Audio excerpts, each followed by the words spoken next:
नमस्कार, news India आप देख रहे हैं। मैं आपके साथ सागर मिश्रा। यूपी और पंजाब के चुनाव पर मतदान के दिन न्यूज इंडिया की महा कवरेज लगातार जारी है और मैं हूं आपके साथ नितीशा बंसल। उत्तर प्रदेश में क्या कुछ है चुनावी हाल, चप्पे चप्पे पर मौजूद है हमारे तमाम रिपोर्टर्स। तो चलिए, बड़ी खबर आ रही है। यूपी में मतदान के प्रतिशत के आंकड़े आपको बता दें। 11 बजे तक 21.18% मतदान, इटावा में 11 बजे तक 19.83%, फर्रुखाबाद में 11 बजे तक 19.71% वोटिंग।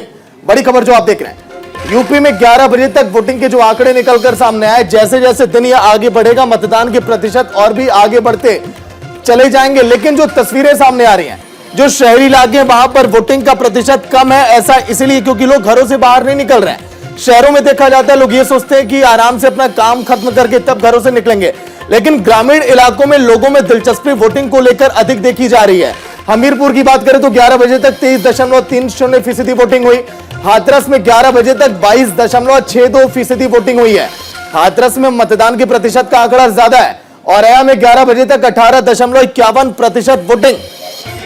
लेकिन देखा जाए तो कई ऐसे जिले हैं उत्तर प्रदेश के जहां पर वोटिंग का प्रतिशत ज्यादा है। पार्टियां ये सोच रही हैं कि अगर इस बार मतदान यहां पर ज्यादा है तो किस पार्टी के पक्ष में जाएगा, क्योंकि पहले आपने देखा होगा पहले और दूसरे चरण के चुनाव में वोटिंग के प्रतिशत जो बढ़े, सपा का यह कहना कि इस बार ये आंकड़े हमारे पक्ष में आ रहे हैं। नितिशा, बिल्कुल, जब भी मतदान प्रतिशत ज्यादा होता है तो तमाम पार्टियों के दिल में यही सवाल घर करने लगता है कि इस ज्यादा मतदान प्रतिशत के क्या मायने निकाले जाएं, क्योंकि कई बार ऐसा होता है कि जो रूलिंग पार्टी होती है, जो सत्ताधारी पार्टी होती है, उसके खिलाफ कई रोष होते हैं, नाराजगियां होती है, जिसका रिजल्ट ज्यादा वोटिंग में नजर आता है। बहरहाल फिलहाल जो हम आपको अपडेट दे रहे हैं, तमाम जो सीट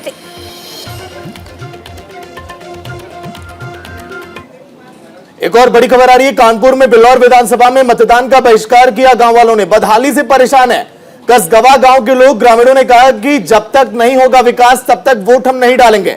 कई जगहों पर ऐसी तस्वीर लगातार देखी जा रही है।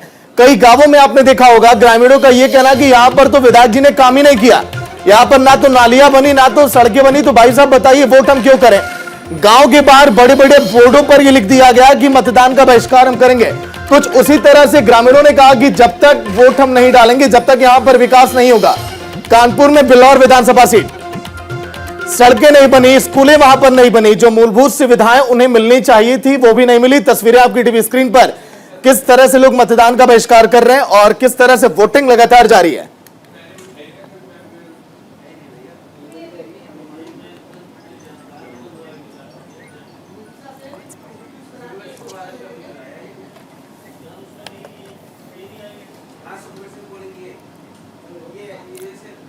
तो तमाम अपडेट्स हम आप तक पहुंचा रहे हैं। इस वक्त स्टूडियो में हमारे साथ जो है बीजेपी प्रवक्ता मौजूद है अरविंद सिंह, उनसे हम कुछ सवालात पूछ लेते हैं।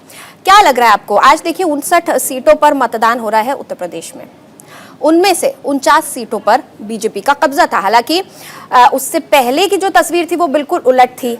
अब आज जो है सपा चाहेगी कि वापस जो ये यादव बेल्ट है उस पर कब्जा कर ले, लेकिन बीजेपी पे सबसे ज्यादा प्रेशर कि पिछले प्रदर्शन को बरकरार रखे। आपको लग रहा है आप ग्राउंड पे काम कर पा रहे हैं इस पर? देखिए, कहा गया है प्रत्यक्षम किम प्रमाणम। अभी योगी आदित्यनाथ की सभा देखिए, चाहे वो झांसी की सभा हो या लखनऊ की सभा हो या सीतापुर की सभा हो, उनके सभाओं में जितनी भीड़ है और जो उत्साह देखने को मिल रहा है वो न भूतो न भविष्यति, वो सिद्ध कर रहा है कि भारतीय जनता पार्टी की सरकार दोबारा प्रचंड बहुमत से बनने जा रही है। और उसके पीछे कारण भी है। भारतीय जनता पार्टी ने 5 साल जो डबल इंजन का सरकार अपनी चलाई है उत्तर प्रदेश में, उसके 2 प्रमुख आधार हैं। एक है सुशासन और दूसरा है विकास। हम दोनों मोर्चों पर सफल रहे हैं। जहां तक विकास की बात हो, संक्षेप में 2-3 पॉइंट्स में गिनाना चाहूंगा। उत्तर प्रदेश में 1947 से लेकर 2017 तक आपको आश्चर्य होगा केवल 12 मेडिकल कॉलेज होते थे, लेकिन केवल 5 वर्षों में योगी जी के सरकार ने 59 मेडिकल कॉलेज बना दिए हैं और संकल्पना यह है कि 75 होना चाहिए, यानी हर जिले में हर एक मेडिकल कॉलेज होना चाहिए। दूसरी बात, 48 लाख पक्के मकान बांटकर गरीबों में हमारी सरकार ने 5 साल में बांट दिया है। यदि पति पत्नी 2 बच्चे और माँ बाप में से कोई एक ऐसे 5 लोगों को पकड़े जो एक मकान में रहते हो औसत रूप से, तो ये फायदा होता है 2 करोड़ 40 लाख लोगों को। तो इस तरह से चाहे स्वच्छ जल की बात हो, चाहे 14 करोड़ के जनता को हम सुनिश्चित कर रहे हैं कि 2 वक्त की रोटी जरूर मिले कोरोना महामारी के बाद। एक्सप्रेस वे का जिस तरह से हमने जाल बिछाया है, जिस तरह से विश्वनाथ कॉरिडोर का विकास किया है, जिस तरह से उत्तर प्रदेश एकमात्र देश का प्रदेश हमने बना दिया है जहां 5-5 इंटरनेशनल एयरपोर्ट हैं, तो एक तरफ तो ये विकास के काम है, दूसरे तरफ गुंडे, चाहे आजम खान हो या मुख्तार अंसारी हो या अतीक अहमद हो या नाहिद हो, ये जेल के अंदर है। तो हमने कानून व्यवस्था के भी लेवल पे और विकास के भी लेवल पे अपने को सिद्ध करके जनता के सामने दिखाया है और भारतीय जनता पार्टी को पूरा भरोसा है कि उत्तर प्रदेश के जनता का विश्वास बीजेपी को मिलेगा। चाहूंगी यही जो दोनों आप बात कर रहे हैं विकास की और कानून की, उसी पर मैं आपसे एक सवाल करना चाहूंगी। अगर विकास इतना बढ़िया है तो क्यों जगह जगह लोग ये कह रहे हैं कि हम वोट नहीं डालेंगे? अभी आपके सामने हमने दर्शकों को बताया कि कानपुर में लोगों ने वोटिंग का बहिष्कार कर दिया। पिछले चरण में भी ये हुआ था कि वोटिंग का बहिष्कार किया गया था, बमुश्किल जो है उन्हें मनाया गया था, समझाया गया था प्रशासन द्वारा और वोटिंग के लिए मनाया गया था। अब आप बात कर रहे हैं कानून व्यवस्था की, दागियों की। भाई बीजेपी ने भी दागी प्रत्याशियों को टिकट देने में कोई कोर कसर नहीं छोड़ी है। 48% जी बीजेपी, अगर सपा ने 52% इस तरह के उम्मीदवारों को टिकट दिया तो बीजेपी ने 48% को दिया है। देखिए, जो आरोप लगते हैं वो व्यक्ति अपराधी है या उसके ऊपर राजनीतिक मुकदमे हैं, ये एक महत्वपूर्ण बात है। जैसे जब हम आजम खान की बात करते हैं, मुख्तार अंसारी की बात करते हैं और अतीक अहमद की बात करते हैं और नाहिद की बात करते हैं, तो उसके सामने योगी आदित्यनाथ का चेहरा ला दिया जाता है कि इनके ऊपर भी केसेस थे, इनके ऊपर भी मुकदमे थे। तो मैं आपको बताना चाहूंगा कि जब समाजवादी पार्टी की सरकार थी तो गोरखपुर में एक जुलूस निकल रहा था, उस जुलूस में एक हिंदू लड़की के साथ दुर्व्यवहार करने की कोशिश की गई और जब एक वैश्य दुकानदार ने विरोध किया तो सड़कों पे दौड़ा दौड़ा के हत्या कर दी गई। उसके खिलाफ योगी आदित्यनाथ जी ने आंदोलन किया तो समाजवादी पार्टी के सरकार ने दर्जनों की संख्या में उनके ऊपर मुकदमे लाद दिए। ये सब लोग जानते हैं। तो आपको क्या लगता है कि मुख्तार के ऊपर जो मुकदमे हैं और योगी आदित्यनाथ के ऊपर फर्जी तरीके से मुकदमे लाद दिए जाएं तो दोनों चीजें बराबर हो जाएंगी? लोकतंत्र में अंतिम डिसीजन जनता जनार्दन लेती है और हम जनता के दरवाजे पे जाके हम उससे कह रहे हैं कि देख लो, एक हमारा अपराध और अपराधियों के प्रति जीरो टॉलरेंस की नीति है। तो देखिए, ये और 5 साल का सपा सरकार उसका आतंकवादियों से मुकदमे लेने का मामला हो या अपराधियों को सपोर्ट करने का इश्यू हो, उसको आप देख लो और जनता हमारे पक्ष में खड़ी हो रही है। हम तो यहाँ पर परसेंटेज की बात कर रहे हैं कि कितने प्रतिशत दागियों को टिकट मिला है बीजेपी में, कितने प्रतिशत दागियों को सपा ने टिकट दिया है। हम किसी व्यक्ति विशेष की बात नहीं कर रहे। तो दागियों के मामले, दागी कैंडिडेट्स के मामले में बीजेपी भी पीछे नहीं है। देखिए, आपने जो प्रश्न, आपको रोकना चाहूंगी, सुखबीर सिंह बादल इस वक्त क्या कुछ कह रहे हैं, वहां हम सुन लेते हैं। लगता है कि पूरे आएंगे, नंबर पूरे आएंगे 100%। और जिसमें 40 साल का मुद्दा या और मैं अभी कमेंट नहीं कर सकता क्योंकि ये इलेक्शन कोड की वायलेशन होगा अभी। तो सुखबीर सिंह बादल कुछ मीडिया से बातचीत कर रहे थे और इस बीच हमारे पास एक बड़ी खबर आ रही है। उस खबर का हम रुख कर लेते हैं। दरअसल इटावा से यह खबर है जहां पर शिवपाल सिंह यादव से हमारे संवाददाता ने बातचीत की है। हमारे संवाददाता विवेक तिवारी वहां पर मौजूद है और क्या कुछ उन्होंने कहा है, सुबह से विवेक तिवारी पल पल की अपडेट आप तक पहुंचा रहे हैं और क्या कुछ विवेक तिवारी ने कहा है, विवेक तिवारी से बातचीत हुई है, वो हम आपको सुनवा देते हैं। 2 जगह आज चुनाव हो रहे हैं, करहल में और जसवंत नगर में। क्या लग रहा है कि किस तरह की प्रतिस्पर्धा है और क्या नतीजा? देखिए, दोनों सीटों पर कम से कम 1 लाख पार करेंगे दोनों सीटें। अब दोनों में कंपटीशन है, कौन बड़ी जीत कराएगा। ये 80-20 की बात कही जा रही है बीजेपी की तरफ से। वो ये भी कह रहे हैं कि हम पूर्वांचल और अवध में पूरी सीटें जीत रहे हैं। क्या लग रहा है कि पश्चिम भारतीय जनता पार्टी का तो सफाया होना ही है इस चुनाव में। जो ये लगातार झूठ बोले हैं, उत्तर प्रदेश की जनता को धोखा दिया है, उत्तर प्रदेश की जनता को निराश किया है। महंगाई, भ्रष्टाचार, बेरोजगारी से लेकर के कहीं पर भी इन्होंने विकास का काम किया नहीं है। तो इसलिए जनता, उत्तर प्रदेश की जनता इन्हें बुरी तरह से हराएगी और अखिलेश यादव के नेतृत्व में जो गठबंधन बना है प्रचंड बहुमत से और 300 सीटों को पार करेगा। शिवपाल जी, जसवंत नगर आपकी सीट है, 7वीं बार आप चुनाव लड़ रहे हैं और पिछली बार भी जब भाजपा की लहर थी तो तब भी आप ये सीट जीत गए थे। इस बार क्या लग रहा, मार्जिन कितना बड़ा जसवंत नगर में क्या होने जा रहा है? देखिए, हम 5वीं बार लगातार जसवंत नगर से जीते हैं, 6वीं बार मैं प्रत्याशी हूँ और जसवंत नगर से लगभग हम 1 लाख से ऊपर जीतेंगे।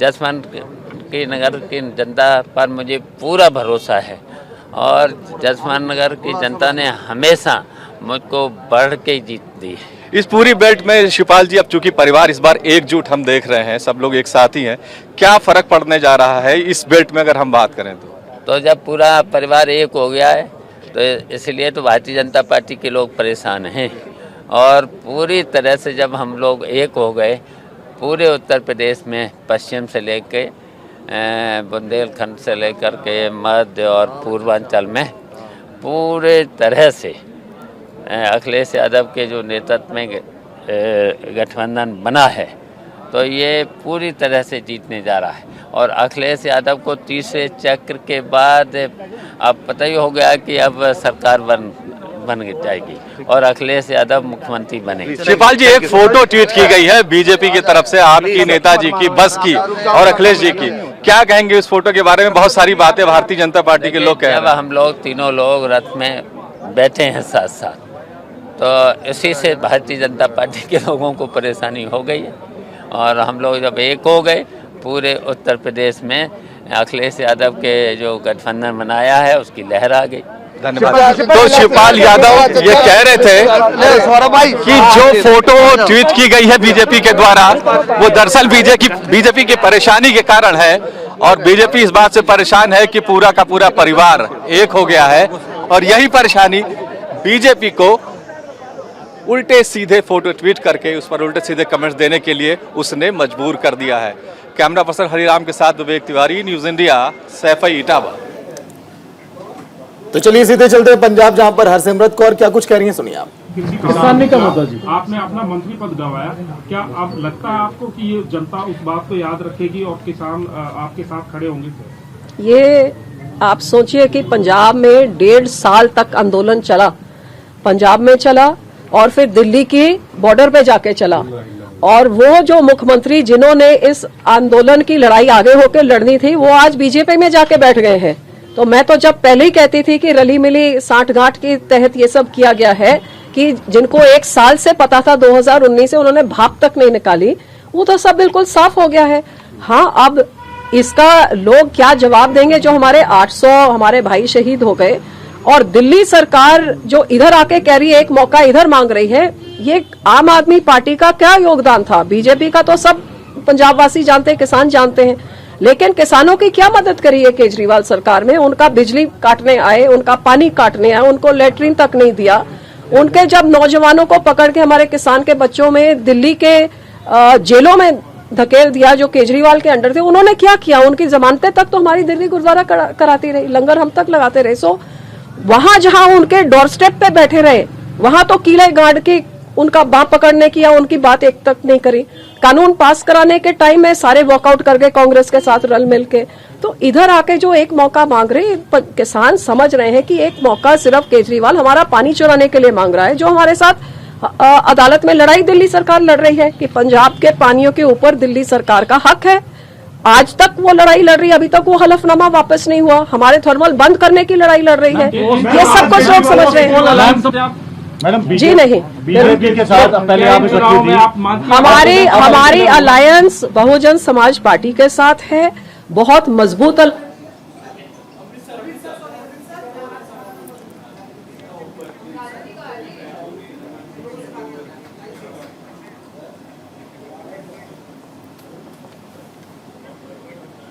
और अब अमृतसर का हम रुख कर लेते हैं, जहां हमारे संवाददाता कुलवीर सिंह जनता से बातचीत कर रहे हैं। खसूट बढ़ा है, नशा बहुत है, उसके खिलाफ वोट करेंगे। और भी लोग यहाँ, महिलाएं भी यहाँ, लंबी कतार जो है महिलाओं की देख सकते हैं।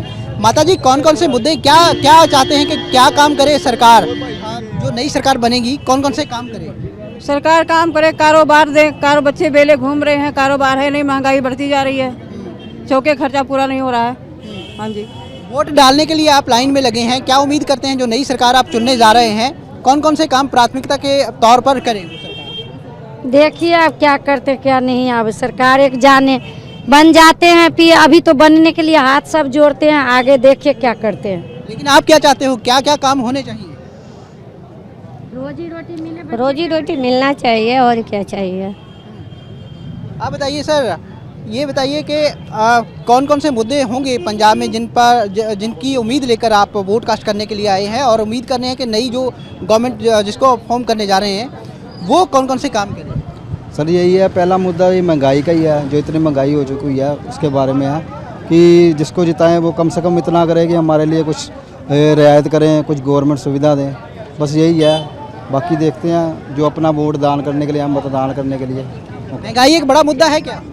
वो तो है ही है, रसोई में तो महंगी है, ये तो बंदे को पता है। जैसे वो निकलता है सवेरे धूप में, जनानी कहती ये मौका है तो वो मौका है, करना तो उसको पड़ता है बेचारा। आपका मौका है, आज जनता का मौका। हाँ जी, जनता का मौका बनाएंगे, सरकार को अच्छी बने जो किसी का सोचे, ये है। पंजाब की जो माता है उसकी सबसे बड़ी चिंता यही है कि उसका बेटा, उसको यहाँ भी रोजगार नहीं मिल रहा, उसको विदेश में जाना पड़ता है। जहाँ महंगाई कम हो तो फिर ही है ना, या तो महंगाई बहुत ज़्यादा, बस महंगाई कम करे जो भी सरकार बने, बस यही बात है। महंगाई की बात है, रसोई बहुत महंगी है। मतदाताओं की ये लंबी लंबी लाइनें इस बात की तो गवाही दे रही हैं कि मतदाता जो है अपनी नई सरकार चुनने के लिए काफ़ी ज़्यादा उत्साहित हैं, लेकिन क्या नई सरकार इन मतदाताओं की उम्मीदों पर खरा उतर पाएगी, ये आने वाला समय ही बताएगा। कैमरामैन। तो पंजाब की जनता को भी हमने सुना। मैं अरविंद जी आपके पास इस वक्त आना चाहूंगी। उत्तर प्रदेश की हम बात कर लेते हैं। पहले हम सुन रहे थे कि इटावा में क्या कुछ कहा है शिवपाल सिंह यादव ने। उन्होंने हमारे संवाददाता विवेक तिवारी से बात करते हुए एक बार फिर दावा किया कि 1 लाख के अंतर से जीतेंगे दोनों ही सीट, करहल भी और इटावा से शिवपाल भी। अब मुझे ये बताइए कि ये कॉन्फिडेंस जो है, ये इस कॉन्फिडेंस का बीजेपी क्या मायने निकाल रही है? पूरी कोशिश की गई, एसपी सिंह बघेल को उतारा गया, शाक्य जी को उतारा गया, लेकिन रामगोपाल जी को भी हमने सुना और साथ में हमने जो है अभी शिवपाल यादव को भी सुना। दोनों ही ये लगातार कह रहे हैं 1-1.5 लाख के अंतर से जीतेंगे हम सीटों को। देखिए, जहां तक रामगोपाल यादव जी के दावे की बात है और दूसरे बंधु के दावे की बात है, इस दावे की पोल तो इस बात से खुल जा रही है कि करहल में जब अखिलेश जी ने पर्चा डाला था तो उनका वादा यह था कि करहल में अब मैं नहीं आऊंगा प्रचार करने, अब तो केवल सर्टिफिकेट लेने आऊंगा। लेकिन आपने देखा होगा करहल में जिस तरह से पूरे परिवार ने डेरा डाला है और अंततः बीमार मुलायम सिंह यादव जी को भी इनको उतारना पड़ा वहां वोट के लिए, ये दिखाता है कि करहल के अंदर ही इनके पैर से जमीन खिसकी हुई है, बाकी चीजें तो छोड़ दीजिए। और जहां तक जसवंत नगर की बात है, जसवंत नगर जब चुनाव होता था तो वहां के प्रत्याशी पर्चा डालने के पहले उत्तर प्रदेश घूमते थे और अपना प्रचार प्रसार करते थे, लेकिन इस समय वहीं का वहीं फंस के रह गए हैं और जसवंत नगर से बाहर नहीं निकल पा रहे हैं। ये दोनों चीजें दिखा रही है कि बीजेपी दोनों जगहों पे टक्कर दे रही है और कड़ी टक्कर दे रही है और इनको जसवंत नगर और करहल बचाना भारी पड़ रहा है। जी, तो चलिए, जिस तरह से वोटिंग लगातार जारी है, लेकिन सतीश महाना से हमारी संवाददाता रागिनी पांडे ने बातचीत की है। क्या कुछ कहा उन्होंने, सुनिए आप। हमारे साथ मौजूद हैं सतीश महाना जो बीजेपी के प्रत्याशी हैं और 7 बार विधायक रह चुके हैं। तो आइए हम उनसे एक छोटी सी चर्चा करते हैं इस मुद्दे पर कि कानपुर का मुद्दा क्या है। कानपुर का मुद्दा देखिए, कानपुर 5 साल पहले एक डेड सिटी के नाते से जाना था, आज एक फ्लरिशिंग और प्रोग्रेसिव सिटी के नाम से है। 5 साल पहले जब समाजवादी पार्टी की सरकार थी तो कानपुर 100 से ऊपर रैंकिंग में था साफ सफाई में, आज 23 की रैंकिंग में पूरे देश के अंतर्गत। आज कानपुर में जिस प्रकार से एक डेवलपमेंट हुआ है, एक सुरक्षा का वातावरण हुआ है, हर आदमी को सरकारी सुविधाएं जिस प्रकार से मिली हैं, आज वो एक पॉजिटिव वोट लोग डालने जा रहे हैं। पहले एक नेगेटिव वोट होता था, अपहरण के खिलाफ, लूट के खिलाफ, माताओं बहनों के सम्मान के खिलाफ, सरकारी योजनाओं में भेदभाव के खिलाफ। अब एक पॉजिटिव वोट है, तो पॉजिटिव वोट के आधार के ऊपर जनता में उत्साह है भारतीय जनता पार्टी के पक्ष में वोट करने का। सर, कानून व्यवस्था पे कुछ कहना चाहेंगे? कानून व्यवस्था सबसे अच्छी। अब मेरी बहन, मेरी बेटी, मेरी माँ निर्भीक रूप से कहीं भी जा सकती है। पहले तो डरते थे, बहनें बेटियां घरों से निकलने में डरती थी। सपा के गुंडे सड़क के ऊपर चलती बहन बेटी के साथ क्या कमेंट करते, कैसे बदतमीजी करते हैं, इसके लिए कोई कुछ कह नहीं सकता था। और समाजवादी पार्टी की सरकारें भी सत्ता और प्रशासन भी उन्हीं का समर्थन करती थी जो बदतमीजी करते थे। आज मेरी बहन और बेटी सुरक्षित है, कोई साहस नहीं कर सकता उनके साथ बदतमीजी सर करने का। कानपुर में 10 विधानसभा सीट है, 10 में से 10 जीतेंगे, 10 में से 7 आपके पास, 10 में से 10 जीतेंगे, 10 में से 10 10 जीतेंगे। में से 10 जीतेंगे। तो तीसरे चरण का मतदान है, किस दिशा में जा रहा है ये चुनाव? पहले चरण से भारतीय जनता पार्टी के पक्ष में हैं। हम पहले चरण में ही 2/3 हर चरण के अंतर्गत हम पहले भी आ गए थे। 2 चरणों में, तीसरे चरण में और लीड लेंगे और 7वां चरण आते आते 2/3 बहुमत से हम जीतेंगे। सर एक मतलब आरोप लगा था आप पे कि आप उद्योग मंत्री हैं और ये उद्योग आपके घर तक ही सीमित रह गया है, क्योंकि यहाँ अब पे देखिए तमाम बहुत मिलें से बंद। इशू ये ना, कोई मिल बंद नहीं है। जो समाज ये टेक्सटाइल मिल है जो दशकों में कांग्रेस के जमाने में बंद हो गई थी, अब लोग इंडस्ट्री डिस्कस कर रहे हैं। आज पिछले चुनाव में इंडस्ट्री डिस्कस कहाँ होती है? पिछले चुनाव में इनका अपहरण डिस्कस होता था, बहनों बेटों की सुरक्षा। आज कम से कम डेवलपमेंट और इंडस्ट्री डिस्कशन के ऊपर है। जिनको कुछ नजर नहीं आता उनको पता रहना चाहिए कि ease of doing business ranking में हम 16वें स्थान से दूसरे स्थान के ऊपर आए हैं। आज उत्तर प्रदेश प्रेफर्ड डेस्टिनेशन है। आज डिफेंस इंडस्ट्रियल कॉरिडोर के अंतर्गत, कानपुर नोड के अंतर्गत, झांसी नोड के अंतर्गत आज हम ब्रह्मोस को लेकर आए हैं उत्तर प्रदेश में। आज हम भारत डायनेमिक्स लिमिटेड को लेकर आए हैं। आज आईटी की इंडस्ट्रीज में अब नोएडा में आती हैं, उत्तर प्रदेश में आती हैं। पहले कहाँ आती थी? पहले साउथ इंडिया में जाती थी।